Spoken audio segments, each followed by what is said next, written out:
ដូចតែបានឃើញនៅក្បាលវីដេអូរបស់ខ្មៅហ្នឹងថ្ងៃនេះខ្មៅនាំតែលេងហ្គេមនៅខេត្តសៀមរាបចា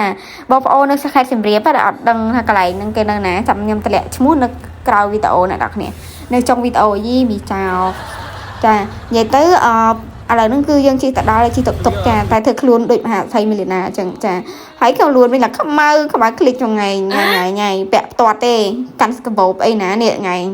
ហើយទឹកខ្លួនរៀបទៀវមកវាយជិះតុកសោះហងហ្នឹងហើយអញ្ចឹងគេបដល់កន្លែងលេងហ្គេមហ្នឹងណាហើយកន្លែងហ្នឹងគឺមានហ្គេមលេងច្រើនមែនតើអ្នកនរគ្នាពេលហ្នឹងបើខ្ញុំក៏កំពុងតែរកហ្គេមលេងណាគាត់យកក៏រកហ្គេមណាដែល easy ជាងគេចាដោយសារតែពួកខ្ញុំគឺជាមនុស្សមហាឆ្លាតអញ្ចឹងអត់អាចលេងហ្គេមណាដែលពិបាកលេងទេអញ្ចឹងយើងរើសយកបានហ្គេម2 Sweet Game ហើយនឹងឯនេះអាហ្គេមស្អីគេនេះ question អី question អីណានេះអាហ្នឹងគេបើកអាហ្នឹងឡើងមួយបើកអស់អ្នកនរគ្នាហើយទៅក៏យើងអានតាមណែនាំការណែនាំឲ្យគេមានកាតមានអីសាប់ដូចបៀលេងអីចឹងតែគេលេងបែបសบายអ្នកនរគ្នាណា weekend អី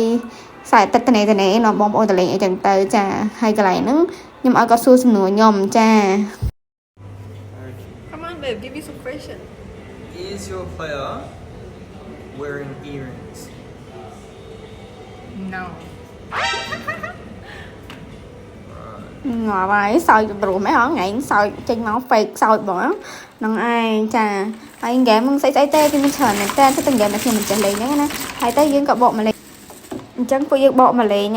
អាត្រៀបផ្ទះត្រៀបនេះត្រៀបកណូហ្នឹងអ្នកនរគ្នាចាកុំគិតថាមីនឹងស្រួលរៀបចាខ្ញុំចំណាយពេលអស់រយៈពេល4ម៉ោងរៀបបានមួយកញ្ចប់ដងមកវា